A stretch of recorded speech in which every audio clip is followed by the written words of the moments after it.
さんこんにちは、山本和子です。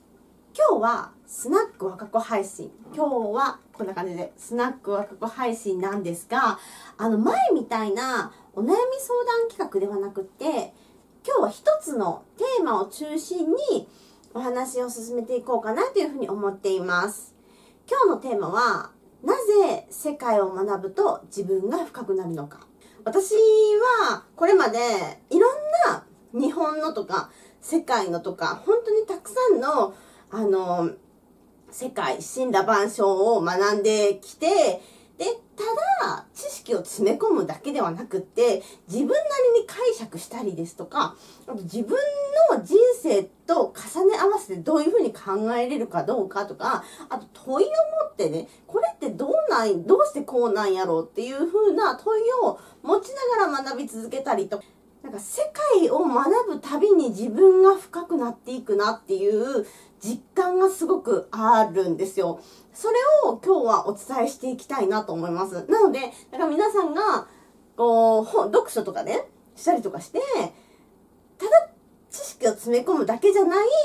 その学び方みたいなところもちょっとお伝えできたらいいなっていうふうに思ってます。藤原の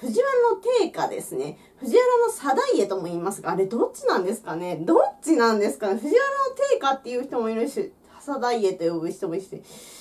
どっちなんでしょうね。はい。は、平安から鎌倉にかけて活躍した歌人、公家であり歌人なわけですが、なんか気難しい人だったらしいですね。はい。私によく似て気難しい人だったらしいんですが、彼の、和歌を紐解いていくと、どうやら寂しがり屋だったんじゃないかなっていうふうに私は仮説を立てていて、誰もそんなこと言ってないですけど、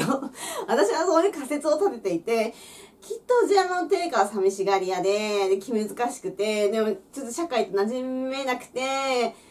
でも仲良くなりたいし、みたいなちょっと複雑な心を持ってたんじゃないかなっていうふうに私は思っていて、そのモヤモヤ感を和歌っていう作品に投げるというか、投影するというか、そういうところで消化していったんじゃないかなというふうに思っていて、藤原の定家の和歌は現代にも残ってるし、価値がずっと認められ続けていると思うんですね。で、私もやっぱりちょっとそういうところがあるから、なんか、世の中に対する、なんか、フラストレーションみたいなのがあるから、それを表現に使ったりとか、YouTube に使ったりとか、あとは、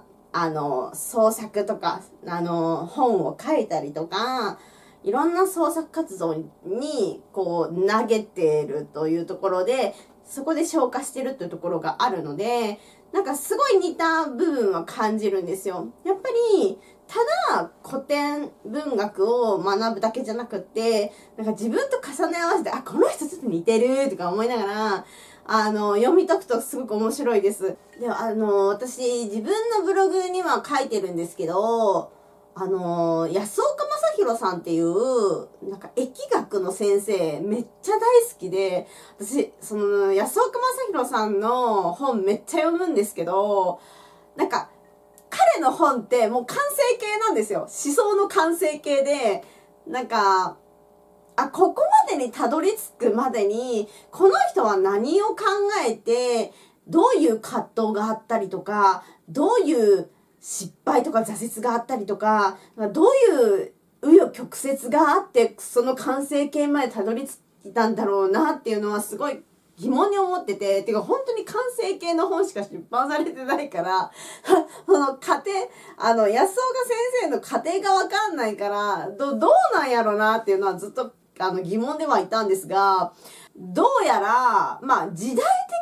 仮説を立てるならばなんですが、敗戦したわけですよ。第二次世界大戦で日本が敗戦しましたと。安岡先生本来はもうエリート中のエリートだったわけですよ。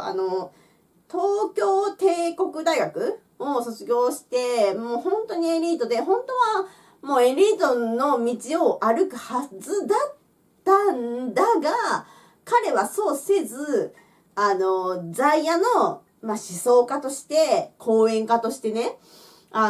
一生を終えたわけですが、どこでどうエリートの道から自分の道を開拓しようと考え方が、シフトしていったかっていうところがやっぱちょっと興味はあったんですね。で、調べていくと、やっぱり自分なり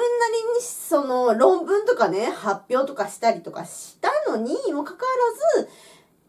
日本は戦争に向かってしまったと。言葉で社会を変えるのってなかなか難しいなって、論文とかでね、社会を変えるっていうのはなかなか難しいんだっていう一種の挫折を味わったらしいんですね。で、そこで社会を変えることは難しい。でも、人の内面っていうものを変えていけるんだっていうところにたどり着いて、それで講演家を始めたらしいんです。いろいろ諸説はあると思いますが、最初から完成形があるわけじゃないんですよ。過程があるからこそそこにたどり着いたっていうところで、やっぱり安岡先生の生き方から学ぶことはすごいたくさんあるかなっていうふうに思います。私、高校は世界史 B を選択していたんですが、ほぼほぼ高校の勉強してないですね。塾に本当は行きたかったし、私も受験戦争にもまれていろんなことを学びたかったし、でも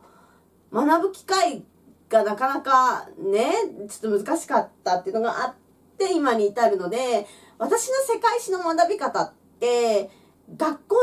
学び方ではないんですよ。もう自分で独学で情報を自分なりに集めて自分なりに解釈して自分なりに学んでいくっていう方法をやってるので、受験の世界史とは若干っていうかだいぶちょっと内容違うんだろうなっていうのを想像しながらちょっと今日はお話ししていきたいと思います。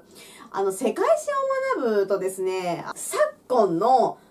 表面的なニュースには惑わされなくなったなっていうのはすごい感じます。私、派遣の世界史ってそんなに勉強しなくて、変幻の世界史を学ぶのが大好きなので、そればっかりやってるんですが、例えばさ、私が小学生の時とかは、ニュースとか見ながら、イスラム教って怖い宗教なんだとか、中東って悪い国ばっかりなのかとかいう印象とかイメージ持ちがちだったんですが、しっか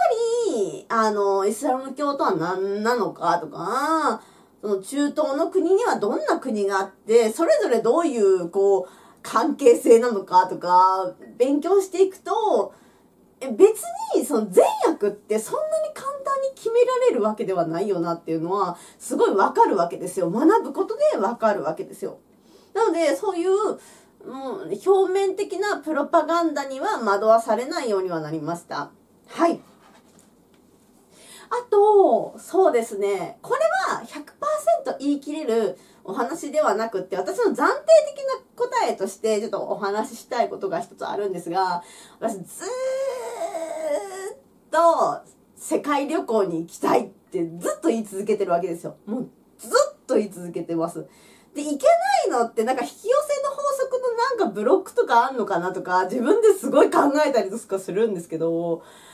なんか世界旅行に行けなくて今に至るんですけど、なんか心のなんか潜在意識的ブロックがあるのか何のかちょっとわからないんですが、行けず今に至るんですが、世界旅行に行ける人もいますと。で、私みたいに行けない人もいますと。で、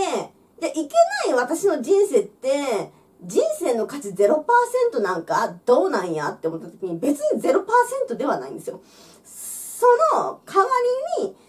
読書したりとか、いろんな国内旅行に行ったりとかして、海外旅行ではないけど違う経験をしてきたからこそ 70% ではあるなっていう自分の、納得感、70% の納得感っていうのはあるわけですよ。なので、結構私、ゼロ百思考っぽいところがあるので、なんか、海外旅行に行けない私は価値なしみたいな感じで思いがちではあるんですが、それでも自分のやってきたこととか考えてきたこと、学んできたことを認めるっていうところをちょっと学んでいかないといけないなっていうところはありますね。現代社会において儒教とか孔子とかね、そういう東洋思想とかね、最近でも東洋思想ちょっと流行ってきたけど、でもそれでも儒教とか孔子って難しいとかね、近寄りがたいとかね、そういうイメージがあるかと思います。本当の孔子の人生を紐解くと、あの人ね、なんかすごい不器用で、なんか愛くるしいし、なんか、私たちと同じじゃんみたいな気持ちになるわけですよ。で、孔子は全然社会に認められてなくて、亡くなってからどんどん儒教が大人気になっていったわけですが、生前はね本当に人間って感じです。一般的な表面的なイメージだけじゃなくて、ちゃんと掘り下げて学んでいくことで、その人って本当はどういう人物だったのかっていうのが見えてくるっていうのが、世界を学ぶ面白さかなって思います。なんでか知らんけど、変幻の歴史大好きなんですよ。派遣の歴史あんま興味なくてですね、なんでかわからないんですがね。だから、飛騨の両面宿なとか、備前の浦とか木之丞とか、世界に目を向けたら、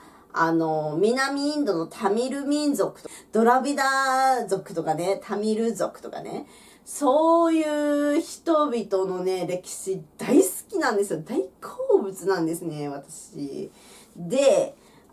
歴史って一辺倒じゃないよな、みたいな。いろんな、豪族の争いがあり、世界史 B のさ、歴史って多分、派遣の歴史だから、カルタゴがどうのとかフェニキアがどうのってそこまで書かれてなかったと思うんですよ。でも、カルタゴとかフェニキアからの視点から世界史を見るとまた違った景色が見えてくるわけですよ。歴史書っていうのは真実が書かれていることもあるけど、派遣側の都合のいい情報として書かれている場合もあるよねっていうのは、世界を学んでわかることだと思います。茶道を習ってた時期があるんですよ。で、茶道を習い始めると、いろんな発見があるわけですよね。で、私は、書道を習ってた、長いこと習ってたっていうのがあるので、特に茶道のお軸を学ぶのがめっちゃ大好きでした。で、そのお軸をスタート地点からして、東洋思想だったりとか、禅合とかね、あと漢詩とかね、を知るっていう機会に恵まれるわけですよ。で、ある人は、茶花をスタート地点にして、花の勉強を始める方もいらっしゃいますし、和菓子をスタート地点として、お菓子の世界にのめり込む方もいらっしゃるでしょうし、茶道っていう入り口から、いろんな人がそれぞれいろんなところに興味を持って、突き進んでいくっていうのが、やっぱり文化を学ぶ醍醐味の一つなんじゃないかなって思う。で、次に、これは一つの例でしかないんですが、例えば学校の勉強で、なんで当時の人たち、江戸時代の人たちって蘭学勉強してたの？なんで英語じゃないの？って当時思ってたわけですよ、私。はい。学生だった時にね。で、今ならわかるわけですよ。海の覇権を取っていたのはオランダで、オランダは当時めっちゃ強かったんだ。17世紀のオランダが映画を誇っていたフェルメールの時代ですよ。あの時代、やっぱりオランダはすごい強くって、日本でも蘭学が学ばれていたと。っていう流れがわかるわけですよ。今ならわかるわけですよ。当時はわかんなかったから、なんでだろうみたいな感じで思ってたんですけど、何か、本を読んでいて、なんでこれはこうなんだろうって疑問に思った時は、ちょっと違う視点から世界を学んでみると、答えが見つかったりする場合が多いかなっていうことも学びました。はい。今日はここまでです。ありがとうございました。